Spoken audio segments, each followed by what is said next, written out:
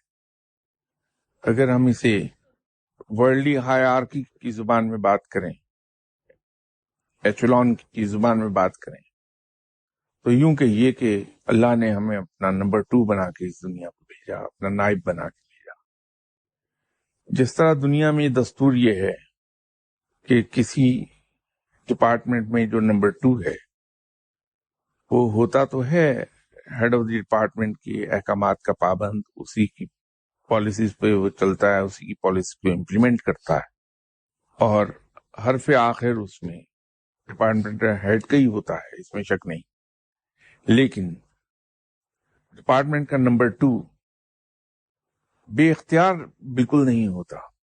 جو نمبر 1 ہے، departmental head ہے، وہ اپنے نمبر 2 کو کچھ نہ کچھ اختیارات دیے رکھتا ہے. اسی طرح رب قادر مطلق ہے، اس کا نمبر 2 یا اس کا نائب مجبور محض کیسے ہو سکتا ہے؟ تو اللہ تعالیٰ نے ہمیں جب نمبر 2 اپنا بنایا، اپنا نائب بنایا دنیا کے لیے، تو اس نے ہمیں کچھ اختیارات بھی تفویض فرمائے، اور وہ اس طرح کے اختیارات ہیں کہ ہمیں اس نے فریڈم آف تھاٹ عطا فرما دی. ہم اپنی سوچ میں آزاد ہیں. آپ پر کوئی پابندی نہیں ہے کہ آپ یہاں بیٹھے بیٹھے بھی جیسی جی چاہے سوچنا شروع کر دیں. اس پہ تو رب نے نہیں روکا، آپ کا اپنا تجربہ ہے.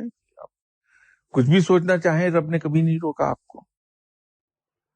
آپ کی سوچ کو اس نے کٹ نہیں کیا اسی جگہ، آپ سوچتے چلے جائیے. دوسرا، رب تعالیٰ نے آپ کو فریڈم آف ایکشن عطا فرمائی، رادہ اس سے پہلے فریڈم آف ڈیسیژن عطا فرمائی. آپ اگر یہاں بیٹھے بیٹھے یہ فیصلہ کرتے ہیں، یا میں فیصلہ کرتا ہوں کہ مجھے شراب پینا ہے یا جوا کھیلنا ہے، تو رب 2 فرشتے نہیں بھیجے گا کہ اس آدمی کا ہاتھ روک لو کہ شراب نہ پینے پائے. اس نے مجھے یہ فریڈم عطا فرمائی ہے، میں وہ فیصلہ کر سکتا ہوں. اور پھر تیسری چیز، مجھے فریڈم آف ایکشن عطا فرما دی اس نے. میں اگر چاہوں تو آگ کو پکڑنے کی کوشش کر سکتا ہوں، میں اگر چاہوں تو جیب سے ریوالور نکال کے گولی چلا سکتا ہوں. یہ تینوں آزادیاں ہمیں حاصل ہیں. اس کے ساتھ ساتھ اللہ تعالیٰ نے ہمارے لیے کچھ پیرامیٹرز سیٹ کر دیے، حدود مقرر کر دی ہیں کہ یہ کام کرو گے تو اس کا انعام تمہیں دیا جائے گا، اگر یہ کام کرو گے تو اس کی سزا دی جائے گی. ڈوز اینڈ ڈو ناٹس، کہ یہ کام کرو، یہ کام نہیں کرو. اسی حساب سے اس نے اس کی جزا اور سزا قائم کر دی. رب تعالیٰ نے شراب پینے سے منع کیا ہے، جوا کھیلنے سے منع کیا ہے، جھوٹ بولنے سے منع کیا ہے. اب آپ دیکھیے کہ میں صبح سے شام تک کس روانی اور کس فراوانی، دونوں ہی باتیں، کیسی خوبصورت روانی اور فراوانی کے ساتھ میں جھوٹ بولتا ہوں. کبھی میرے پاس کوئی فرشتہ نہیں آیا یہ کہنے کو کہ تم جھوٹ نہ بولو، اور درمیان میں کبھی کبھی میں منہ کا ذائقہ بدلنے کے لیے سچ بول دیتا ہوں، تو بھی کوئی فرشتہ نہیں آیا اتر کے. جب چاہوں میں جھوٹ سے سچ پہ سوئچ اوور ہو جاؤں. فرشتے نے اعتراض نہیں کیا کسی نے آ کے. نماز انتہائی ضروری عبادت ہے، اور سب سے پہلے پوچھ گچھ بھی اسی کی ہوگی. میں نماز چھوڑ دیتا ہوں، پھر پڑھنا شروع کر دیتا ہوں، کبھی کوئی فرشتہ نہیں آیا. اگر یہ سب چیزیں پہلے سے لکھی ہیں، معین ہیں، تو پھر تو میرے پاس ہر مرتبہ کوئی نہ کوئی فرشتہ آنا چاہیے روکنے کے لیے کہ تم اپنی حدود سے باہر جا رہے ہو، کہ تمہاری تقدیر میں تو دکھا ہے کہ تم 5 وقت کی نماز پابندی سے پڑھو گے، اب تم نماز نہیں پڑھ رہے. وائس ورثہ ایسا کبھی نہیں ہوا. زکوٰۃ دینا مجھ پہ فرض ہے، میں نہیں دیتا. ابھی اللہ مجھے توفیق بخش دے اور میں نیکی کی طرف چل پڑوں تو زکات دینے لگوں تو بھی کوئی فرشتہ نہیں آئے گا، ہے نا؟ یہ آزادی دی ہے رب نے مجھے، لیکن ساتھ ہر چیز واضح کر دی ہے، یہ کام میں کروں گا تو میرے لیے بہتر ہے، اور آخرت میں اس کے لیے مجھے اجر عطا فرمایا جائے گا، اور اگر ان کاموں سے میں باز رہوں گا تو بھی میرے حق میں فائدہ ہے، اور اگر میں باز نہ آیا اور یہ کام کیے جس سے اللہ نے مجھے منع کیا ہے تو اس کے لیے مجھے سزا دی جائے گی، یہ اللہ نے مقرر کر دی ہے۔ تو جب میں اپنی اس آزادی کا ناجائز فائدہ اٹھاتا ہوں تو اللہ نے چونکہ عطا تو کر دی آزادی، وڈرا تو نہیں کرے گا وہ اسے، لیکن پھر سزا ضرور دے گا مجھے۔ تقدیر کے اندر ہم یہی کہتے ہیں کہ اس کے دو حصے ہیں، ایک وہ حصہ ہے جو معین ہے، اور ایک وہ حصہ ہے جس پر ہمیں اختیار دیا گیا ہے۔ تقدیر کا جو حصہ معین ہے وہ بڑا مختصر سا ہے، میرے اندازے کے مطابق، میں پھر عرض کر رہا ہوں میرے اندازے کے مطابق وہ ہارڈلی 5 سے 10% بنتا ہے، اس سے زیادہ نہیں ہے۔ باقی 95% وہ تقدیر معلق ہے، وہ ہمارے اختیار میں ہے، ہم جیسا چاہے اس کو لکھ ڈالیں، اسی پر سزا اور جزا ہے۔ تمام جو معین ہے چیزیں وہ ہے ہمارے، جیسے ہم کہتے ہیں کہ موت کا ایک وقت مقرر ہے۔ اب ہم کہتے تو ہیں کہ موت کا ایک وقت مقرر ہے، در حقیقت موت سے متعلق تینوں ہی چیزیں مقرر ہیں، معین ہیں۔ موت کا وقت، موت کا طریقہ اور موت کی جگہ، یہ تینوں چیزیں مقرر ہیں۔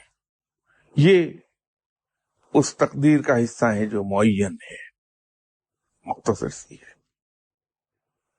وہ حصہ بڑا چھوٹا ہے تقدیر کا۔ باقی وہ جو آپ نے فرمایا کہ جب کوئی کام ہماری مرضی کے مطابق نہیں ہوتا تو ہم کہتے ہیں کہ اللہ کی مرضی، یہ ہمارے رویے ہیں۔ اللہ تعالیٰ جس چیز کی توقع رکھتا ہے مسلمانوں سے وہ اس سے ذرا مختلف ہے۔ اللہ ہم سے یہ توقع رکھتا ہے کہ ہم جب بھی کوئی کام کریں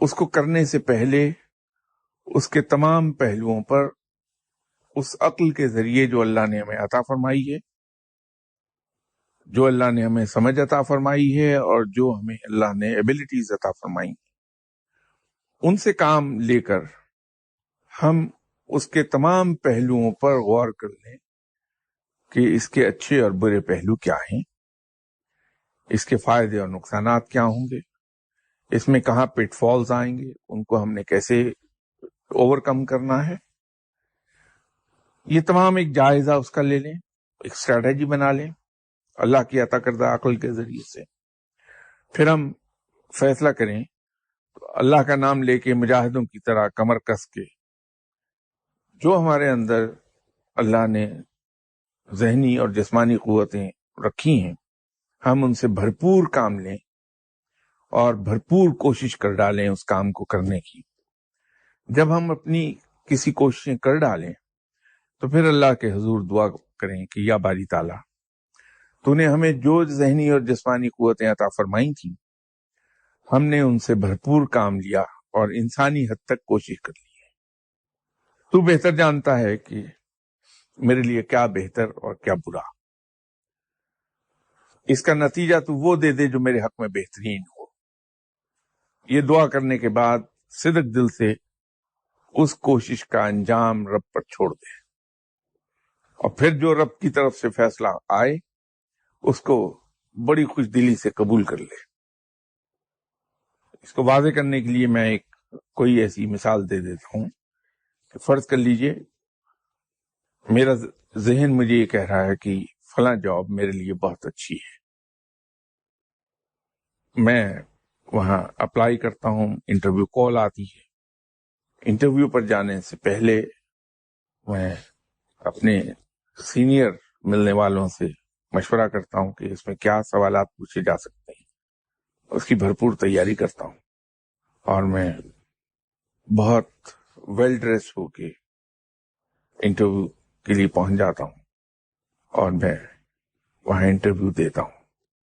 جو سوال مجھ سے پوچھے جاتے ہیں میں ان کے اپنی قابلیت کے مطابق پوری دل جمعی سے جواب دیتا ہوں، اور انٹرویو کے بعد باہر نکل آتا ہوں اور رب کے حضور دعا کرتا ہوں کہ یا باری تعالیٰ، روزگار کا وسیلہ تلاش کرنا، پیدا کرنا تو تیرا کام ہے، لیکن اس کو تلاش کرنا میرا کام ہے۔ اس سلسلے میں نے اپنی ذمہ داری پوری کی ہے to the best of my abilities. تو بہتر جانتا ہے کہ یہ جاب میرے لیے ٹھیک ہے یا نہیں۔ میری اس کوشش کا تو وہ نتیجہ دے دے جو میرے بہترین مفاد میں ہو، اور پھر میں سر کے نیچے بازو رکھ کے آرام سے اطمینان سے سو جاؤں، کوئی پریشانی نہیں، کوئی ہائے ہائے کرتا نہیں بھاگوں۔ تو اس کا جو نتیجہ آئے، اگر جاب مل گئی تو اللہ کا شکر ادا کروں کہ پروردگار نے مجھے بروزگار کر دیا، اور اگر جاب نہیں ملی تو میں یہی سمجھوں کہ میرے حق میں یہی بہتر تھا، کیونکہ میرا رب مجھ سے بہتر جانتا ہے کہ میرے حق میں کیا بہتر، تو میں اس پر مطمئن ہو جاؤں، گلے شکوے نہ کروں۔ اللہ مسلمانوں سے یہ توقع رکھتا ہے کہ بھرپور کوشش پہلے، اس کے بعد دعا، اور پھر رب پر چھوڑ دے معاملہ۔ وہ بات درست نہیں ہے کہ انگور کھٹے والی بات نہ ہو۔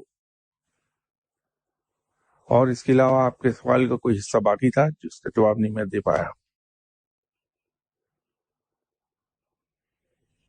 زندگی گزارنے کا طریقہ، قبر حشر سے تعلق۔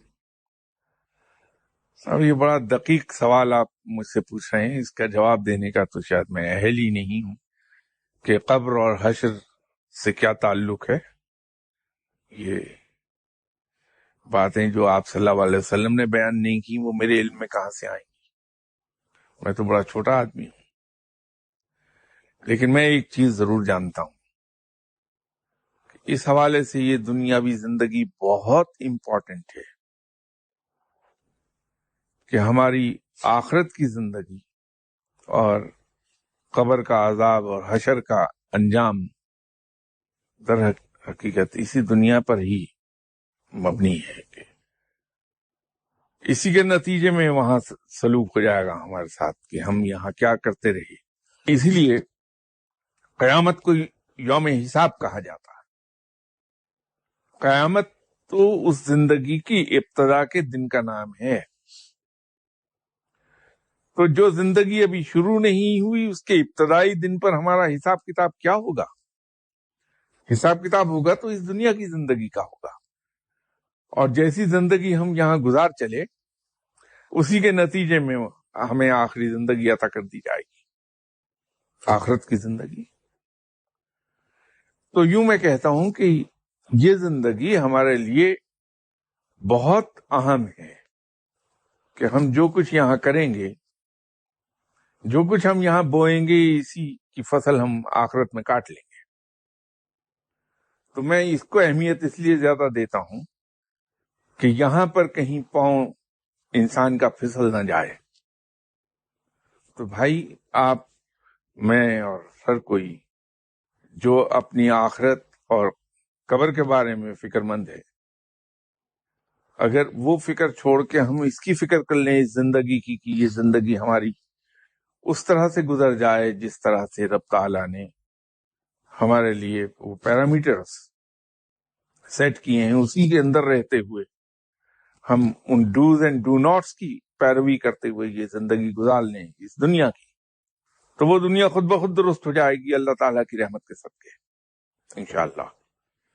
اس کی فکر کرنا زیادہ ضروری ہے، اس دنیا کی جس کو ہم کہتے ہیں کہ یہ بڑی حقیر زندگی ہے۔ یہ حقیر نہیں ہے، یہ بہت امپورٹنٹ ہے۔ اسی کے نتیجے میں تو وہ زندگی پیش آ جائے گی، اس کو سنوار لیں وہ خود سنور جائے گی۔ اور اس کو سنوارنے کا سٹینڈرڈ ایک ہی ہے، طریقہ نہیں کہہ رہا میں، سٹینڈرڈ عرض کرتا ہوں۔ سٹینڈرڈ وہی بات ہے اسی جگہ جہاں اکثر میں جو ریپیٹ کرتا رہتا ہوں کہ ہمیشہ نظر ایک ہی بات پر رکھیے، ڈوز اینڈ ڈو ناٹس پر. اور اگر میں یہ محسوس کرتا ہوں کہ میرے لیے وہ دشوار ہے تو پھر اس سے بھی ایک آسان راہ موجود ہے کہ میں کچھ بھی نہ کروں، صرف آپ صلی اللہ علیہ وسلم کی حیات طیبہ جو مجھے الحمدللہ اس کے موٹے موٹے پوائنٹس ازبر ہیں، ہر ایک کو ازبر ہیں، کیونکہ ہم کلاس 5 تک دینیات میں پڑھتے تھے. اب اس کو ہم اسلامیات کہتے ہیں، ہمارے زمانے میں وہ دینیات ہوتی تھی. اس میں حیات طیبہ کو پڑھتے تھے، اور یہ آپ صلی اللہ علیہ وسلم کی حیات طیبہ کی ایک کرامت ہے، ایک معجزہ ہے اس کا، کہ اس زمانے کی پڑھی ہوئی تمام چیزیں ہم بھول گئے ہیں، لیکن حیات طیبہ صلی اللہ علیہ وسلم کی ہمیں ازبر ہے آج بھی. تو کوئی بھی قدم اٹھانے سے پہلے، کوئی بھی ریاکشن شو کرنے سے پہلے میں یہ دیکھ لوں کہ ایسے موقع پہ آپ صلی اللہ علیہ وسلم نے کیا عمل فرمایا تھا، میں اس کی نقل کر لوں تو بھی میری بچت ہو جائے گی. تو بڑا آسان سا کام ہے. تو اسی میں قبر اور حشر دونوں کور ہو جائیں گے. اور اگر آپ مجھ سے یہ توقع رکھیں کہ صاحب میں یہ عرض کر دوں آپ کی خدمت میں کہ جب میں قبر میں دفن کیا جاؤں گا تو فرشتے آ کے مجھ سے کیا کیا سوال پوچھیں گے، صاحب میں اس سے لا علم ہوں. مجھے معلوم نہیں کہ وہ مجھ سے میتھمیٹکس پوچھ لیں گے یا کوئی ٹریگنومیٹری کا کوئی سوال پوچھ لیں.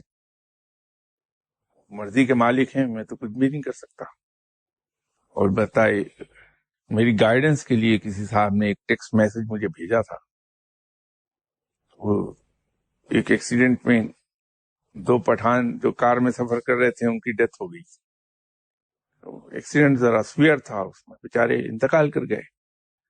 تو ان کی باڈی کے جو ریمینز مل سکے لوگوں نے اکٹھے کیا اور ان کو ایک ہی قبر میں ڈال دیا. وہ ایک پٹھان کا نام تھا اخلاص خان، دوسرے کا نام تھا یاسین خان. تو فرشتے آ گئے حساب کتاب لینے قبر میں. تو انہوں نے پہلے اخلاص خان صاحب سے پوچھا کہ کیا نام ہے آپ کا؟ انہوں نے کہا کہ خوچا ہم کو اخلاص خان کہتی. تو فرشتوں نے کہا کہ تو نام سے ہی مسلمان لگتا ہے کہ سورہ اخلاص پر اس کا نام ہے، تو اس کو اور باقی سوال کرنے کی ضرورت ہی نہیں. تو انہوں نے کہا کہ اچھا ایسا کر لیں کہ آپ سورہ اخلاص سنا دیں. تو پٹھان نے فوراً سنا دی. دوسرا وہ ساتھ لیٹا ہوا دیکھ رہا تھا. تو میرا نام تو یاسین ہے، اگر سورہ یاسین سنانے کو کہا تو کیا ہوگا؟ فرشتے ادھر سے فارغ ہو کے آئے، تمہارا کیا نام ہے؟ انہوں نے کہا خوچا نام تو ہمارا ہے یاسین خان، لوگ کوثر خان کہتی ہے. تو یہ میرے بینیفٹ کے لیے کسی صاحب نے یہ مجھے ٹیکسٹ کیا تھا جو. تو اس دن سے میں مطمئن ہو گیا کہ قبر میں نمٹ لیں گے، فرشتوں سے کوئی ایسے ہی حربہ استعمال کر لیا جائے گا. وہ جس طرح میں نے عرض کیا تھا کہ معراج میں مقصد یہ تھا کہ آپ صلی اللہ علیہ وسلم کا جسمانی وجود اپنے نورانی وجود کا مشاہدہ کر لے. تو جسمانی وجود ہمارا مبنی ہے بہت سی چیزوں پر، اور 5 حواس خمسہ جو ہمارے حواس خمسہ ہمارے اس کا ایک اس کی they form a basis for that.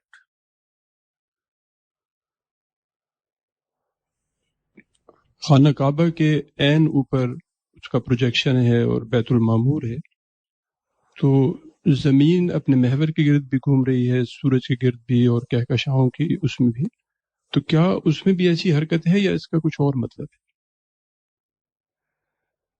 آپ نے اگر اس سے پہلے ایک سوال اور پوچھا ہوتا میرے لیے جواب دینا زیادہ آسان ہو جاتا. دیکھیے زمین اپنے ایکسس کے گرد گھوم رہی ہے. اس کی 2 موومنٹس ہیں، ایک ایکسس کے گرد اور ایک آربٹ میں.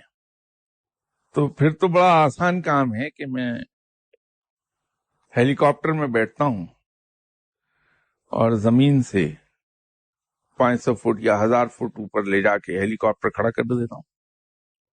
وہاں ایک ہی جگہ اسٹیشنری رہتا ہے. تو زمین تو گھوم رہی ہے، تو 1.5-2 گھنٹے میں 3 گھنٹے میں امریکہ آئے گا، میں وہاں لینڈ کر جاؤں گا.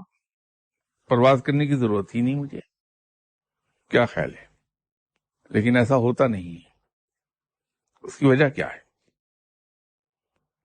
کہ جتنی چیزیں بھی اس کے جو گریویٹی فورس ہے اس کے دائرے میں آتی ہیں وہ اس کے ساتھ اسی سپیڈ پر روٹیٹ کرتی ہیں جس کا ادراک ہمیں ہو نہیں پاتا، کیونکہ ہر چیز اس سپیڈ پر جا رہی تو ہم اسٹیشنری سمجھتے ہیں. اسی طرح رب نے جو کہا کہ یہ تمام سورج چاند ستارے اپنے اپنے محور پر گردش کر رہے ہیں، تو اسی طرح آسمان بھی گردش کر رہا ہے، تمام چیزیں گردش میں ہیں، تو وہ اپنی جگہ قائم رہتی ہیں. اور اس میں پروجیکشن سے مراد یہ نہیں ہے کہ جس طرح ہم ڈرائنگ میں کرتے ہیں کہ اگر ایک آبجیکٹ یہاں ہے تو اس کی ہم پروجیکشن جب لیتے ہیں تو وہاں سے لائنیں کھینچی اور یہاں لے گئے. اب ایسا نہیں ہے کہ اس کا عکس اوپر پڑ رہا ہے تو اس کو ہم پروجیکشن کہہ رہے ہیں. وہ بالکل اس کے اوپر اسی طرح آسمان میں وہ قائم ہے، تو آسمان اپنی سپیڈ پر اسی طرح گردش میں ہے، سورج اپنی گردش میں ہے، چاند اپنی گردش میں ہے، زمین اپنی گردش میں. تو وہ وہاں کی مخلوق کو اپنی جگہ رکھتا ہے، لیکن بیسیکلی اگر ان دونوں کو کھڑا کر لیں تو ایک دوسرے کے اوپر آ جائیں گے. تو پروجیکشن میں اس سینس میں آپ سے کہہ رہا ہوں.